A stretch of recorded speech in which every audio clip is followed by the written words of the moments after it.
Hello everyone, अस्सलाम वालेकुम, नमस्ते, सत श्री अकाल एंड जय श्री राम। कैसे हैं आप लोग? आई होप आप लोग बिल्कुल ठीक होंगे और मैं भी बिल्कुल ठीक हूँ। आज की वीडियो आपके लिए लेकर आई हूँ, दैट इज़ मोदी जी के ऊपर ये वीडियो है और बहुत ही ज़्यादा ये वीडियो जो थी ना सजेस्टेड है, मतलब इसकी बहुत ज़्यादा डिमांड आ रही थी। तो इस वीडियो में बेसिकली ये वीडियो है अमित शाह के ऊपर और नरेंद्र मोदी के ऊपर। और इस वीडियो को देखते हैं और देखते हैं कि इसमें क्या बताया जा रहा है। वैसे तो मोदी जी की हमने बहुत सारी वीडियोस देखी हैं, लेकिन इस वीडियो में अमित शाह का क्या कनेक्शन है नरेंद्र मोदी से, और नरेंद्र मोदी जी जो है बेसिकली उनका मतलब कि इसमें क्यों नाम लिया जा रहा है वो हम जानेंगे इस वीडियो में। उससे पहले अगर आप न्यू है मेरे चैनल पे तो please please please don't forget to subscribe my channel.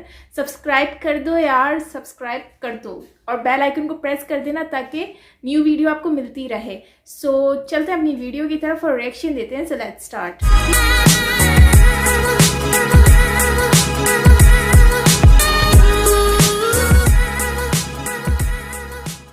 मार्च 2014 लोकसभा चुनाव से ऐन पहले दिल्ली में भाजपा की कोर कमेटी की बैठक चल रही थी।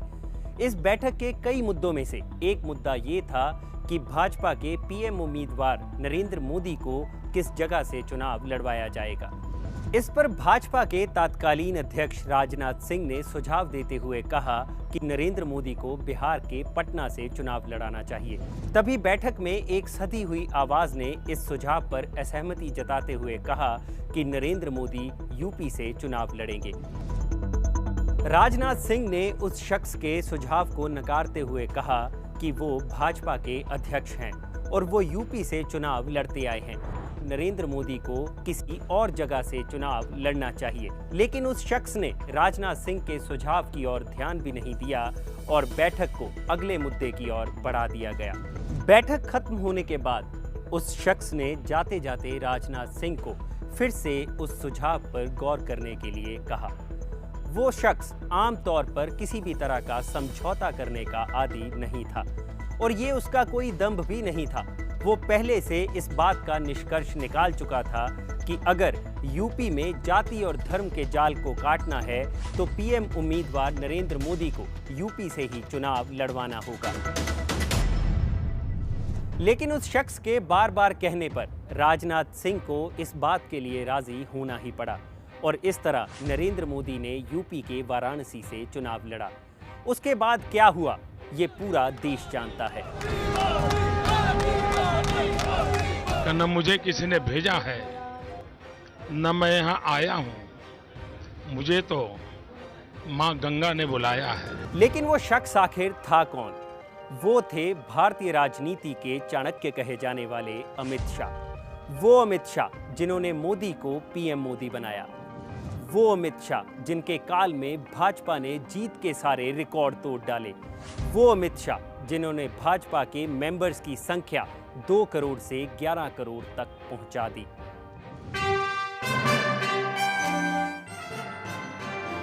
दस करोड़ 43 लाख मतलब इतने सदस्य अब तक बन चुके हैं। लेकिन अमित शाह आखिर अमित शाह बने कैसे? नमस्कार, मैं हूं भूपेंद्र सोनी और आज हम किस्सा आज तक पर आपको सुनाएंगे किस्सा अमित शाह का। 22 अक्टूबर 1964 को मुंबई में एक गुजराती कारोबारी अनिल चंद्र शाह के घर जन्मे अमित शाह ने अपनी जिंदगी के पहले 16 बरस गुजरात में अपने पैतृक गांव मानसा में ही बिताए। मानसा में ही उन्होंने अपनी शुरुआती पढ़ाई भी की। मानसा के आरबीएलडी स्कूल में उनके साथ पढ़ने वाले उनके सहपाठी सुधीर बताते हैं कि अमित शाह ने 7वीं कक्षा में पहली बार मॉनिटर का चुनाव लड़ा था, जिसमें उन्हें 50 बच्चों में से 75% वोट मिले थे। ये अमित शाह के जीवन का सबसे पहला चुनाव था। उनके एक और सहपाठी बताते हैं कि अमित शाह में गजब की प्रतिभा थी। वो एक जादूगर की तरह किसी के भी गुणों को पहचान लेते थे और वो जिस भी लक्ष्य को प्राप्त करने की एक बार ठान लेते थे उसे प्राप्त करके ही रहते थे।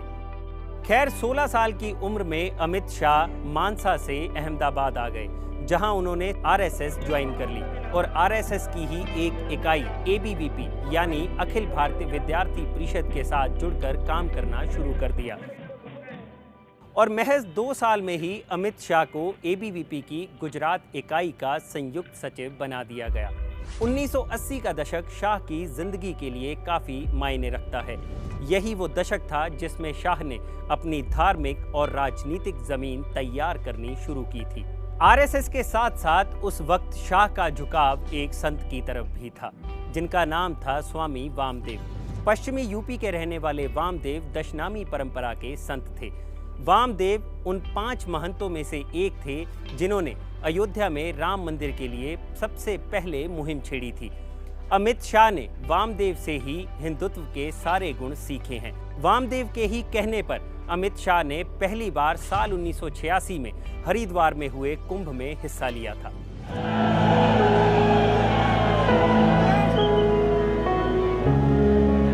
उस कुंभ के दौरान वामदेव हर सुबह अमित शाह को किसी न किसी महंत के पास भेजते थे।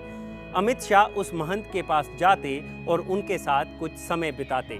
उसके बाद वो उसी डेरे के संतों के साथ लंगर खाते और फिर दक्षिणा लेकर वहां से वापस आ जाते। इस दक्षिणा से अमित शाह कुंभ में एक साइकिल किराए पर लेते थे और उसी साइकिल पर बैठकर वो कुंभ का चक्कर लगाते थे। कुंभ में हुए अनुभवों ने शाह का पूरा जीवन ही बदल दिया और उन्हें पहली बार हिंदू धर्म की महानता का पता चला।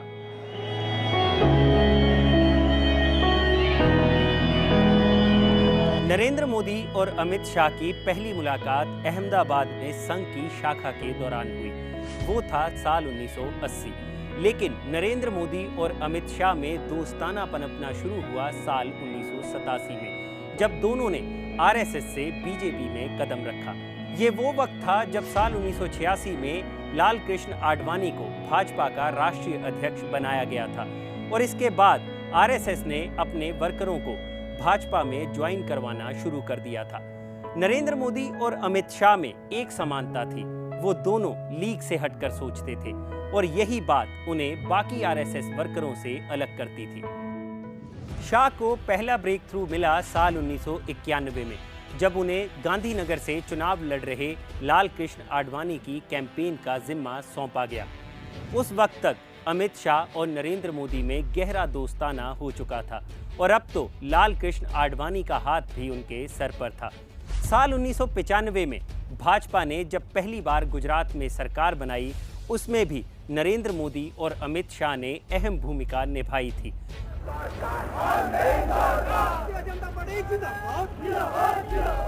उस वक्त कांग्रेस का रूरल गुजरात में काफी अच्छा होल्ड था, लेकिन इसी होल्ड को तोड़ने के लिए मोदी और अमित शाह ने एक नई योजना बनाई।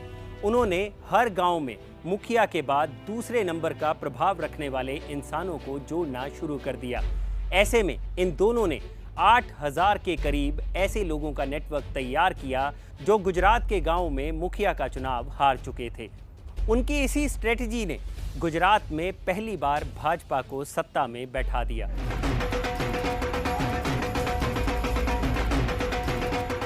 इसके बाद साल 1995 में ही शंकर सिंह वाघेला के साथ मोदी के मतभेदों के चलते नरेंद्र मोदी को नेशनल सेक्रेटरी बनाकर गुजरात से बाहर दिल्ली भेज दिया गया और अमित शाह वहीं गुजरात में रहकर भाजपा के संगठन को मजबूत करते रहे।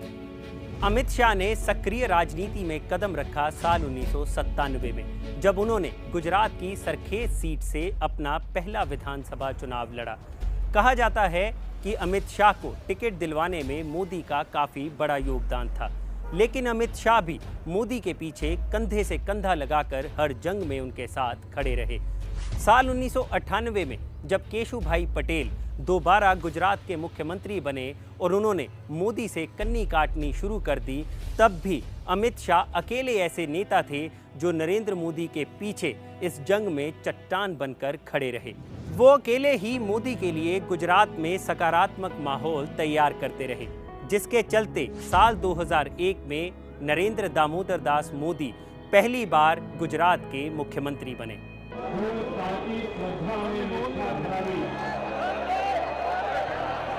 इसके बाद साल 2002 में अमित शाह की मेहनत रंग लाई, जब उन्हें गुजरात सरकार में होम मिनिस्टर और ट्रांसपोर्ट एंड लॉ मिनिस्टर बनाया गया। इसके बाद शाह ने कभी पीछे मुड़कर नहीं देखा। वे धीरे धीरे भारतीय राजनीति में सफलता की सीढ़ियां चढ़ते चले गए। 2006 में गुजरात चेस एसोसिएशन के अध्यक्ष बने। फिर साल 2009 में गुजरात क्रिकेट एसोसिएशन के उपाध्यक्ष के तौर पर भी सेवाएं दी। अमित शाह ने यहां भी नए नियम कानून बनाए। पहले 24 रणजी मैच खेलने वाले खिलाड़ी को ही बीसीसीआई की ओर से पेंशन मिलती थी, लेकिन अमित शाह ने एक नया रूल पास करवाया, जिसके तहत अगर कोई खिलाड़ी गुजरात के लिए एक भी रणजी मैच खेल लेगा तो उसे ताउम्र पेंशन दी जाएगी। लेकिन शाह के राजनीतिक करियर में मुश्किलें आनी शुरू हुई साल 2010 में, जब सीबीआई ने उन्हें 2005 में हुए सोहराबुद्दीन शेख एनकाउंटर केस में गिरफ्तार कर लिया। उस वक्त अमित शाह को 3 महीने तक जेल में रहना पड़ा था, और जब उन्हें जमानत मिली तो इस शर्त पर कि वो 2 साल तक गुजरात नहीं जा सकते। लेकिन अमित शाह तो अमित शाह ठहरे। उन्होंने उन 2 सालों में भी दिल्ली में रहकर पार्टी के बड़े नेताओं के साथ अपने संपर्क बनाने शुरू कर दिए। और फिर आया साल 2013। 2014 में लोकसभा चुनाव थे, और पिछली बार के 2 लोकसभा चुनावों में करारी हार के बाद भाजपा इस बार कोई मौका हाथ से गंवाना नहीं चाहती थी। और अमित शाह ये अच्छे से जानते थे कि पार्टी के पास नरेंद्र मोदी की मजबूत छवि जैसा और कोई नेता नहीं है। इंडिया टुडे के मैनेजिंग एडिटर राहुल कंवल बताते हैं कि 2013 में जब मोदी को बीजेपी की इलेक्शन कैंपेन कमेटी का चेयरमैन चुना गया, उस दिन उनकी मुलाकात गोवा में अमित शाह से हुई। तब शाह ने उनसे कहा कि हमारा नेशनल प्लान तैयार है और हम इसी दिन का इंतजार कर रहे थे। शाह ने 2014 के लोकसभा चुनाव में पार्टी महासचिव के तौर पर काम किया, और उन्होंने उत्तर प्रदेश में वो कर दिखाया जो किसी ने सपने में भी नहीं सोचा था।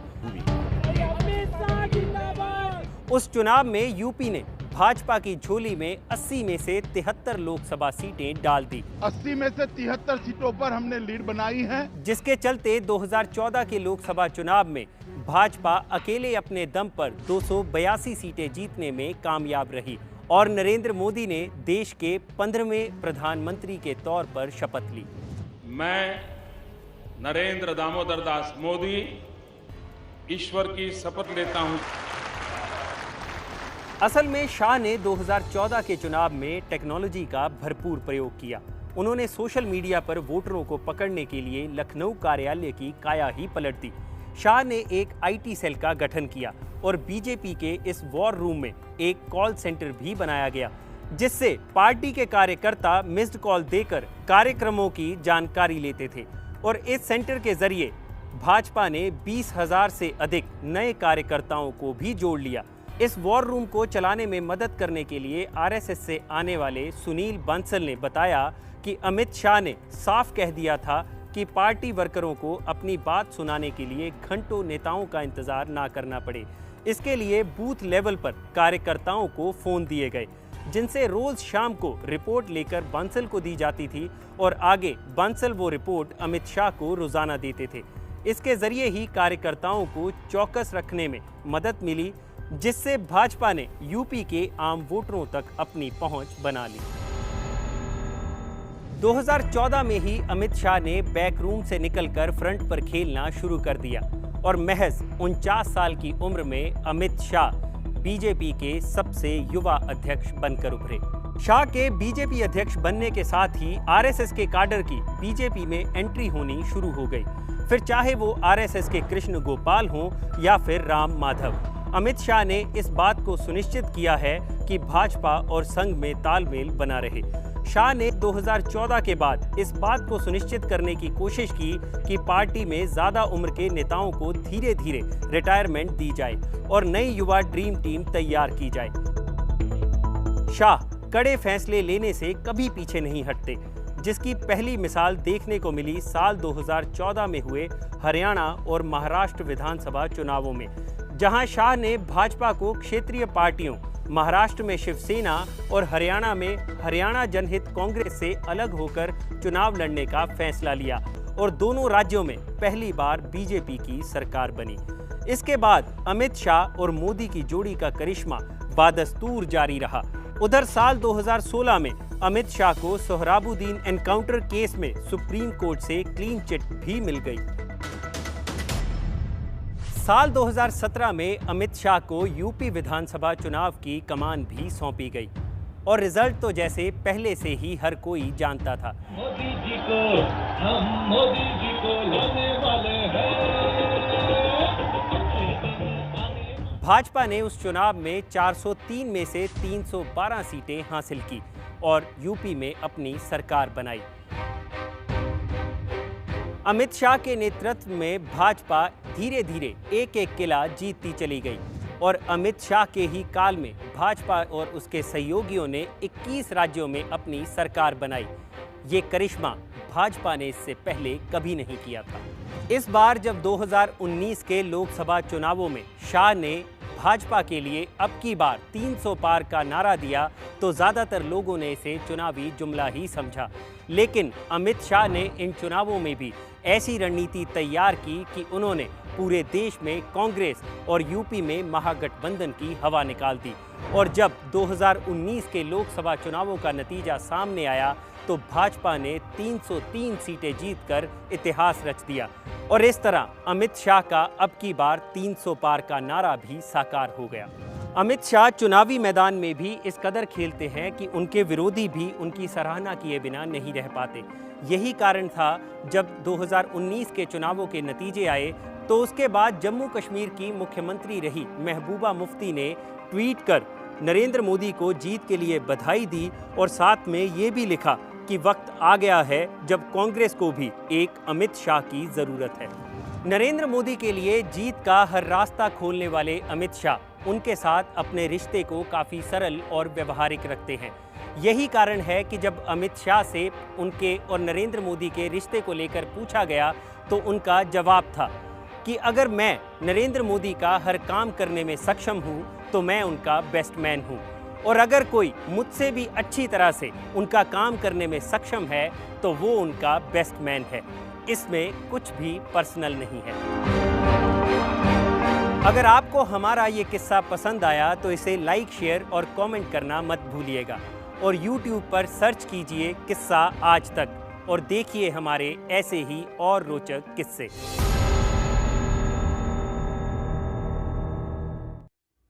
Best man Amit Shah and Modi जी।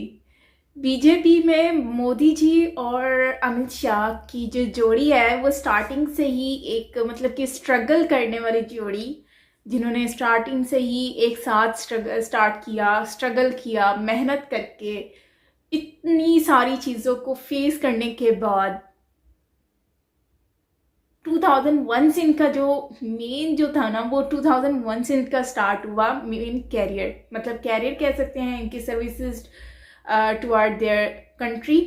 और काफ़ी एक कहते हैं ना ऐसी स्टोरी थी जिसके बारे में हमें पता नहीं था आज तक।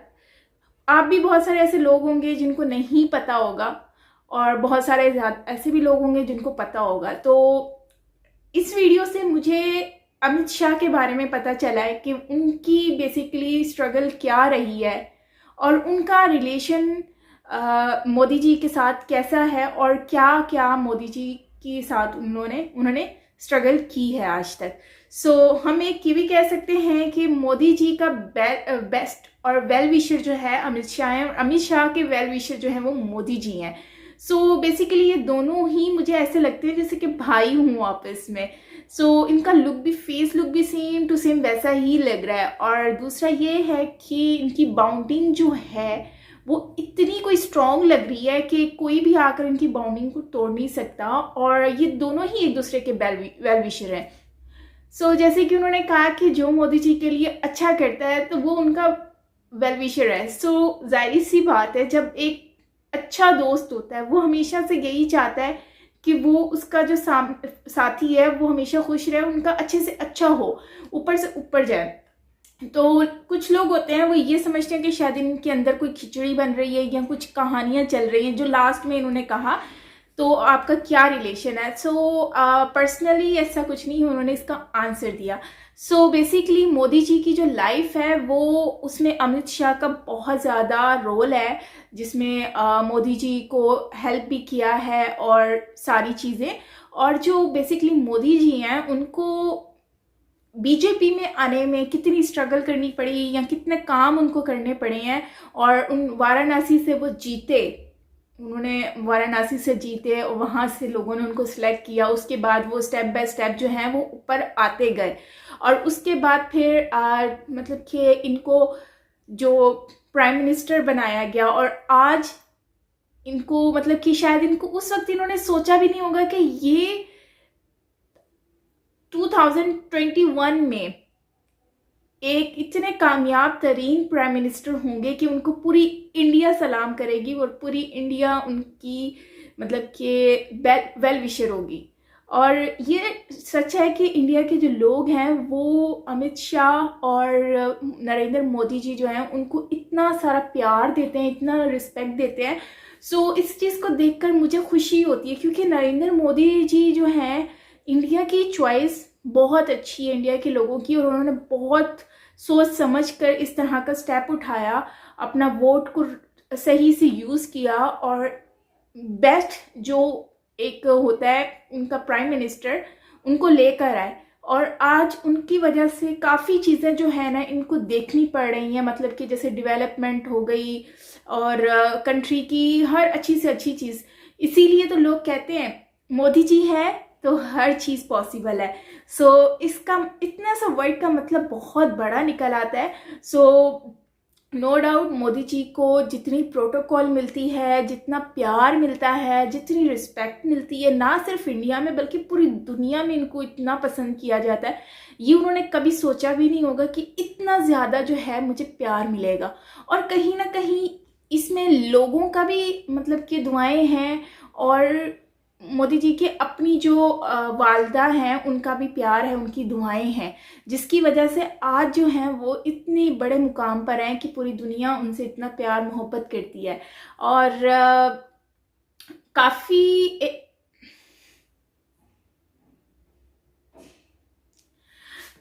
सो गाइज अमित शाह जो हैं बेसिकली इन्होंने जो है काफ़ी अमित शाह को जो है जम्मू कश्मीर जो कश्मीर के जो प्रधानमंत्री हैं, मतलब कि उन्होंने कहा कि ट्वीट में कहा है कि अमित शाह जैसे जो हैं वो होने चाहिए, मतलब कि कांग्रेस में भी होना चाहिए एक अमित शाह। सो अमित शाह जैसे लोगों की वजह से काफ़ी लोग जो हैं वो अपने सही मुकाम तक पहुंचे हैं। सो इस बात को डिनाई तो कोई कर ही नहीं सकता। सो आपका इसके बारे में क्या कमेंट है, और क्या आप इसके बारे में कहेंगे वो आप मुझे बताइएगा कमेंट बॉक्स में। Thank you so much for sharing this knowledge, और मुझे बहुत अच्छा लगा इस नॉलेज इसके बारे में। सो मिलते हैं नेक्स्ट वीडियो के साथ, अपना ख्याल रखिएगा, बाय बाय।